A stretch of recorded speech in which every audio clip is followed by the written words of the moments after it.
തദ്ദേശ തെരഞ്ഞെടുപ്പോടനുബന്ധിച്ച് തൃശൂരിൽ നിന്നും വടക്കൻ ജില്ലകളിൽ ഇന്ന് നിശബ്ദ പ്രചാരണം. 604 തദ്ദേശ സ്ഥാപനങ്ങളിലെ 12,391 വാർഡുകളിലേക്കാണ് നാളെ തെരഞ്ഞെടുപ്പ് നടക്കുന്നത്.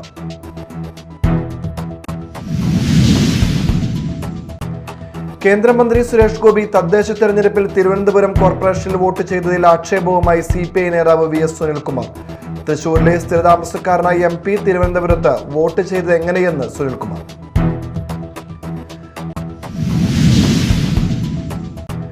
മുൻ MLAയും സംവിധായകനുമായ PT കുഞ്ഞുമുഹമ്മദിനിൽ നിന്ന് മോശം അനുഭവം ഉണ്ടായതായി പരാതി നൽകിയ സംവിധായികയുടെ രഹസ്യമൊഴി രേഖപ്പെടുത്താനായി ഒരുങ്ങി പോലീസ്. ഇതിനായി കന്റോൺമെന്റ് പോലീസ് മജിസ്ട്രേറ്റ് കോടതിയിൽ അപേക്ഷ നൽകും.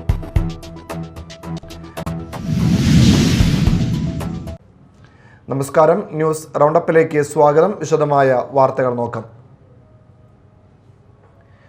തദ്ദേശ തെരഞ്ഞെടുപ്പിനോടനുബന്ധിച്ച് തൃശൂരിൽ നിന്നും വടക്കൻ ജില്ലകളിൽ ഇന്ന് നിശബ്ദ പ്രചരണം. 604 തദ്ദേശ സ്ഥാപനങ്ങളിലെ 12,391 വാർഡുകളിലേക്കാണ് നാളെ തെരഞ്ഞെടുപ്പ് നടക്കുന്നത്. മറ്റാരും പത്രിക നൽകാതെ തെരഞ്ഞെടുക്കപ്പെട്ട 16 പേരിൽ 15 പേരും ഇടതുമുന്നണി സ്ഥാനാർത്ഥികളാണ്. രണ്ടാം ഘട്ട വോട്ടെടുപ്പ് നടക്കുന്ന തൃശൂർ മുതൽ കാസർഗോഡ് വരെയുള്ള 7 ജില്ലകളിലാണ് ഇന്ന് നിശബ്ദ പ്രചരണം നടക്കുക. വ്യാഴാഴ്ചയാണ് വടക്കൻ ജില്ലകളിൽ വോട്ടെടുപ്പ്. തൃശൂർ, പാലക്കാട്, മലപ്പുറം, കോഴിക്കോട്, വയനാട്, കണ്ണൂർ, കാസർഗോഡ് എന്നീ ജില്ലകളിലെ 604 തദ്ദേശ സ്ഥാപനങ്ങളിലെ 12,391 വാർഡുകളിലേക്കാണ് നാളെ തെരഞ്ഞെടുപ്പ് നടക്കുന്നത്. കണ്ണൂർ ജില്ലയിലെ 14 വാർഡുകളിലും കാസർഗോഡ് ജില്ലയിലെ 2 വാർഡുകളിലും സ്ഥാനാർത്ഥികൾ എതിരില്ലാതെ തെരഞ്ഞെടുക്കപ്പെട്ടു. മറ്റാരും പത്രിക നൽകാതെ തെരഞ്ഞെടുക്കപ്പെട്ട 16 പേരിൽ 15 പേരും ഇടതുമുന്നണി സ്ഥാനാർത്ഥികളാണ്. Media time, Thrissur. തദ്ദേശ തെരഞ്ഞെടുപ്പിനൊരുങ്ങി തൃശൂർ ജില്ല. ജില്ലയിൽ ആകെ 24 വോട്ടിംഗ് മെഷീൻ വിതരണ സ്വീകരണ കേന്ദ്രങ്ങളും 24 സ്ട്രോങ് റൂമുകളുമുണ്ട്. ഇന്ന് രാവിലെ മുതൽ വിവിധ കേന്ദ്രങ്ങളിൽ നിന്നും പോളിംഗ് സാമഗ്രികളുടെ വിതരണം ആരംഭിച്ചു. തൃശൂർ ജില്ലയിൽ ആകെ 3,282 പോളിംഗ് സ്റ്റേഷനുകളാണ് ഉള്ളത്. പോളിംഗ് ഡ്യൂട്ടിക്കായി 15,753 പോളിംഗ് ഉദ്യോഗസ്ഥരെ നിയോഗിച്ചിട്ടുണ്ട്. 3,282 പ്രിസൈഡിംഗ് ഓഫീസർമാരെയും 3,282 ഫസ്റ്റ് പോളിംഗ് ഓഫീസർമാരെയും 6,564 പോളിംഗ് ഓഫീസർമാരെയുമാണ് പോളിംഗ് ഡ്യൂട്ടിക്കായി നിയോഗിച്ചിട്ടുള്ളത്. 20% ഉദ്യോഗസ്ഥരെ റിസർവായും നിയമിച്ചിട്ടുണ്ട്. 4,757 പോലീസ് ഉദ്യോഗസ്ഥരെയും തിരഞ്ഞെടുപ്പ് ഡ്യൂട്ടികൾക്കായി വിന്യസിച്ചിട്ടുണ്ട്. ജില്ലയിൽ ആകെ 24 വോട്ടിംഗ് മെഷീൻ വിതരണ സ്വീകരണ കേന്ദ്രങ്ങളും 24 സ്ട്രോങ് റൂമുകളുമുണ്ട്. 13,158 ബാലറ്റ് യൂണിറ്റുകളും 4,572 കൺട്രോൾ യൂണിറ്റുകളും ഉൾപ്പെടെയാണ് തിരഞ്ഞെടുപ്പിന് ഉപയോഗിക്കുന്നത്. ഏതെങ്കിലും യന്ത്രങ്ങൾക്ക് പ്രവർത്തന തകരാർ സംഭവിച്ചാൽ പകരം അതാത് സെക്ടർ ഓഫീസർമാർ വഴി റിസർവ് മെഷീനുകൾ എത്തിക്കും. സെക്ടർ ഓഫീസർമാരുടെ ചുമതലയിൽ 20 പോളിംഗ് സ്റ്റേഷനുകൾ ഉൾപ്പെടുത്തി 214 സെക്ടറുകൾ രൂപീകരിച്ചിട്ടുണ്ട്. ഇന്ന് രാവിലെ മുതൽ വിവിധ കേന്ദ്രങ്ങളിൽ നിന്നും പോളിംഗ് സാമഗ്രികളുടെ വിതരണം ആരംഭിച്ചു. Media time, Thrissur. എറണാകുളം ജില്ലയിൽ പോളിംഗ് പൂർത്തിയായപ്പോൾ പാറക്കടവിലെയും കുന്നുകരയിലെയും പ്രധാന മുന്നണികളെല്ലാം ശുഭാപ്തി വിശ്വാസത്തിലാണ്. വോട്ടർമാർ തങ്ങൾക്ക് അനുകൂലമായി ചിന്തിച്ചുവെന്ന കണക്കുകൂട്ടലിലാണ് അവർ. പ്രചരണ തന്ത്രങ്ങളുടെ പ്രതീക്ഷിച്ചതുപോലെയാണ് എല്ലാം നടന്നിരിക്കുന്നതെന്നും അവർ കണക്കുകൂട്ടുന്നുണ്ട്. പോളിംഗ് പൂർത്തിയായപ്പോൾ പാറക്കടവിലെയും കുന്നുകരയിലെയും പ്രധാന മുന്നണികളെല്ലാം ശുഭാപ്തി വിശ്വാസത്തിലാണ്. വോട്ടർമാർ തങ്ങൾക്ക് അനുകൂലമായി ചിന്തിച്ചുവെന്ന കണക്കുകൂട്ടലിലാണ് അവർ. പ്രചാരണ തന്ത്രങ്ങളിലൂടെ പ്രതീക്ഷിച്ച പോലെയാണ് എല്ലാം നടന്നിരിക്കുന്നതെന്നും അവർ കണക്കുകൂട്ടുന്നുണ്ട്. ചെങ്ങമനാട്, നെടുമ്പാശ്ശേരി, പാറക്കടവ്, കുന്നുകര മേഖലയിൽ വോട്ടെടുപ്പ് സമാധാനപരമായിരുന്നു.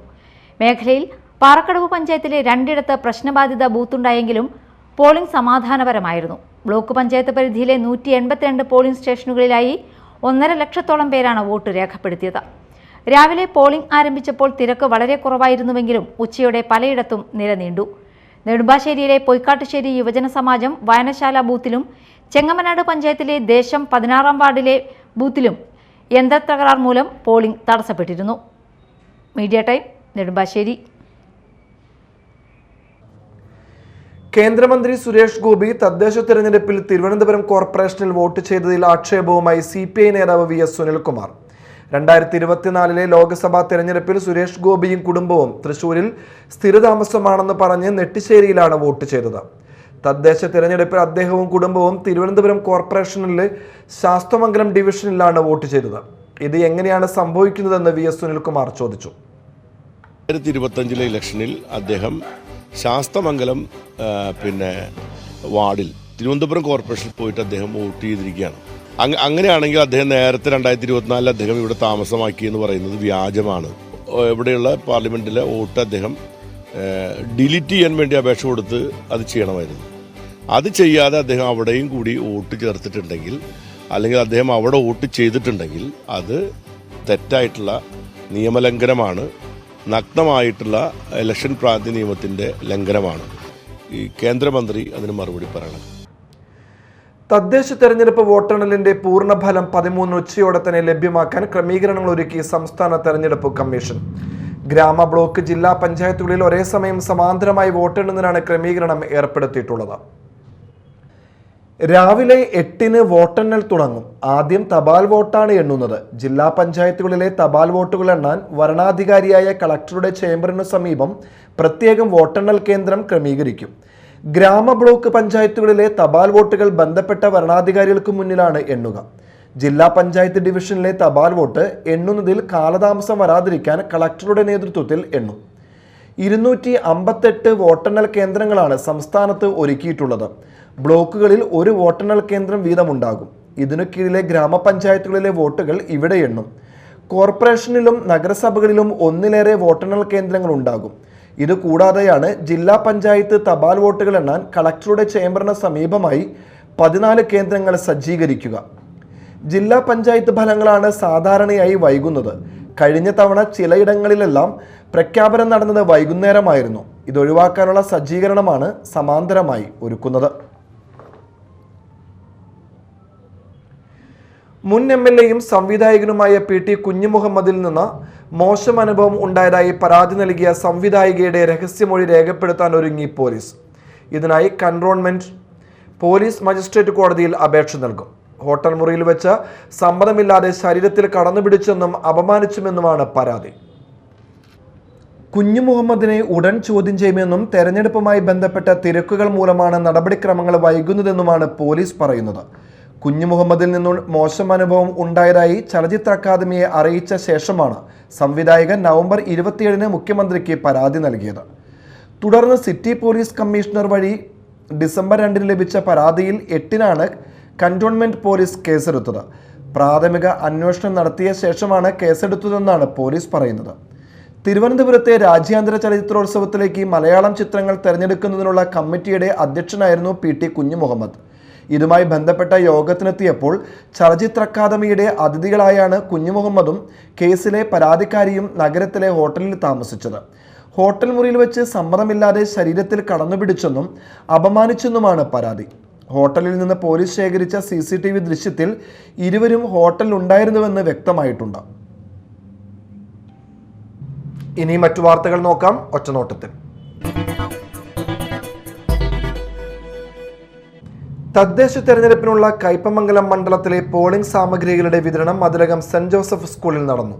മണ്ഡലത്തിലെ എടത്തുരുത്തി, കയ്പമംഗലം, പെരിഞ്ഞനം, മതിലകം, ശ്രീനാരായണപുരം, എടവിലങ്ങ, എറിയാട് പഞ്ചായത്തുകളിലെ 234 ബൂത്തുകളിലേക്കാണ് പോളിംഗ് സാമഗ്രികൾ വിതരണം ചെയ്തത്. വൈകിട്ടോടെ വോട്ടെടുപ്പിനുള്ള ബൂത്തുകൾ സജ്ജമാകും. കൊടുങ്ങല്ലൂർ നഗരസഭയിലെ 36 വാർഡുകളിലെ പോളിംഗ് ബൂത്തുകളിലേക്കുള്ള സാമഗ്രികളുടെ വിതരണം P. Bhaskaran memorial higher secondary സ്കൂളിൽ നടന്നു. വിവിധ ബൂത്തുകളിലേക്ക് പോളിംഗ് ഉദ്യോഗസ്ഥരെയും മറ്റും കൊണ്ടുപോകാൻ വാഹനങ്ങളും നേരത്തെ തന്നെ വിതരണ കേന്ദ്രങ്ങളിൽ എത്തിയിരുന്നു. വോട്ടിംഗ് യന്ത്രത്തിന് തടസ്സമോ തകരാറോ ഉണ്ടായാൽ മെഷീൻ ഉൾപ്പെടെയുള്ളവ ഉടനടി മാറ്റിസ്ഥാപിക്കാൻ സെക്ടറൽ ഓഫീസർമാരെയും സജ്ജമാക്കിയിട്ടുണ്ട്. ചാലക്കുടിയിൽ പോളിംഗ് സ്റ്റേഷനുകളിലേക്കുള്ള ഉപകരണങ്ങൾ വിതരണം ചെയ്തു. ചാലക്കുടി സേക്രഡ് ഹാർട്ട് കോളേജിൽ നിന്നാണ് വിവിധ ബൂത്തുകളിലേക്കുള്ള ഉപകരണങ്ങൾ കൊണ്ടുപോയത്. പ്രത്യേകം സജ്ജമാക്കിയ ബസ്സുകളിൽ പോലീസ് സംരക്ഷണത്തോടെയാണ് ഉപകരണങ്ങൾ കൊണ്ടുപോയത്. തൃശൂരിൽ തെരുവ് നായയുടെ ആക്രമണത്തിൽ അമ്മയുടെ മടിയിലിരിക്കുകയായിരുന്ന 1.5 വയസ്സുകാരന് കടിയേറ്റു. തൊഴിയൂർ രാപ്പറമ്പിൽ പടിക്കളത്തിൽ റംഷാദ് മകൻ നിഷാനാണ് കടിയേറ്റത്. മുഖത്ത് പരിക്കേറ്റ കുട്ടിയെ തൃശൂർ മെഡിക്കൽ കോളേജ് ആശുപത്രിയിൽ പ്രവേശിപ്പിച്ചു. സമീപത്തുള്ള മറ്റൊരു കുട്ടിക്കും കടിയേറ്റിട്ടുണ്ട്. നായരങ്ങാടി അണ്ടിക്കെട്ട് കടവ് സ്വദേശി ജിതേഷിന്റെ മകൾ അഞ്ജലി, കർണാക്കൽ സ്വദേശി കായൽ മുസ്തഫയുടെ മകൾ കിസ്മത്ത്, കല്ലൂർ സ്വദേശി എൽസി എന്നിവർക്കും തെരുവ് നായയുടെ കടിയേറ്റു. ഇവരെ കുന്നംകുളം താലൂക്ക് ആശുപത്രിയിൽ പ്രവേശിപ്പിച്ചു.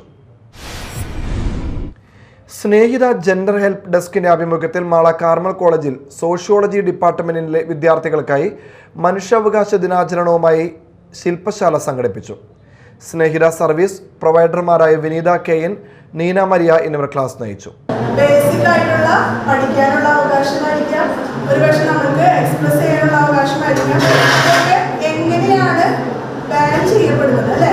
സൊസൈറ്റിയുടെ ഓരോ ഘട്ടങ്ങളിലും വെച്ചാണെങ്കിൽ നമ്മുടെ മുന്നോട്ടുള്ള വളർച്ചയെ എങ്ങനെയാണ് തടസ്സപ്പെടുത്തുന്നത് നമുക്ക് മനസ്സിലാക്കാനായിട്ട് സാധിച്ചു.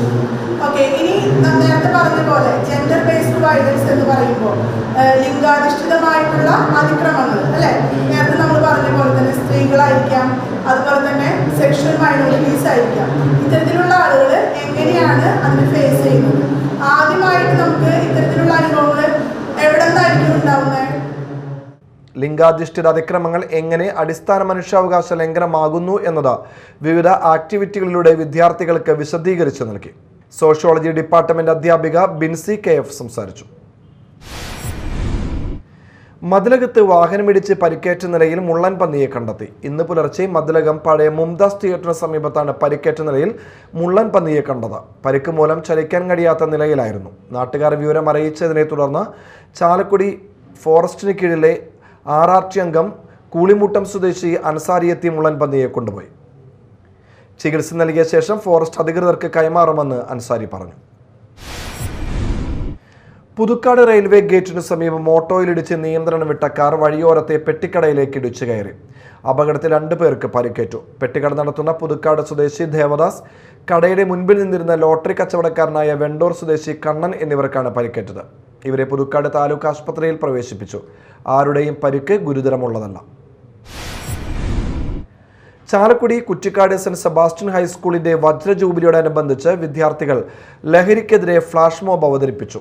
Chalakudy private bus stand, Elinjipra Saint Antony's UP school എന്നിവിടങ്ങളിലാണ് ഫ്ലാഷ് മോബ് അവതരിപ്പിച്ചത്. ഫാദർ എഡ്വിൻ ചക്കാലമറ്റത്ത്, പ്രധാന അധ്യാപകൻ MT ജെയ്സൺ, ജോസി ജോർജ്, ബിന്ദു ജേക്കബ്, ഷാൻഡി P വർഗീസ്, സിന്ധു ലോറൻസ്, ആൽബിൻ ജോയ് എന്നിവർ നേതൃത്വം നൽകി.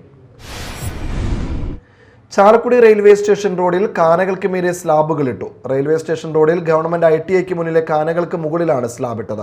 തിരക്കേറിയ ഈ റോഡിൽ തുറന്നു കിടക്കുന്ന കാനകളിൽ വാഹനങ്ങൾ വീണ് അപകടമുണ്ടാകുന്നത് നിത്യസംഭവമായിരുന്നു. ഇതേ തുടർന്നാണ് ഇപ്പോൾ സ്ലാബിട്ടത്. കാൽനട യാത്രികർക്കും സ്ലാബിട്ടത് ആശ്വാസമായി. പ്രധാന വാർത്തകൾ ഒരിക്കൽ കൂടി. തദ്ദേശ തെരഞ്ഞെടുപ്പോടനുബന്ധിച്ച് തൃശൂരിൽ നിന്നും വടക്കൻ ജില്ലകളിൽ ഇന്ന് നിശബ്ദ പ്രചാരണം. 604 തദ്ദേശ സ്ഥാപനങ്ങളിലെ 12,391 വാർഡുകളിലേക്കാണ് നാളെ തെരഞ്ഞെടുപ്പ് നടക്കുന്നത്.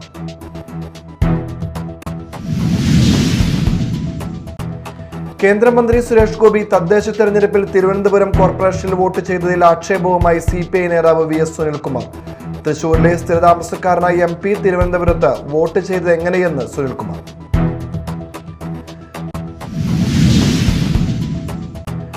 മുൻ MLAയും സംവിധായകനുമായ PT കുഞ്ഞുമുഹമ്മദിൽ നിന്ന് മോശം അനുഭവം ഉണ്ടായതായി പരാതി നൽകിയ സംവിധായികയുടെ രഹസ്യമൊഴി രേഖപ്പെടുത്താനായി ഒരുങ്ങി പോലീസ്. ഇതിനായി കന്റോൺമെന്റ് പോലീസ് മജിസ്ട്രേറ്റ് കോടതിയിൽ അപേക്ഷ നൽകും.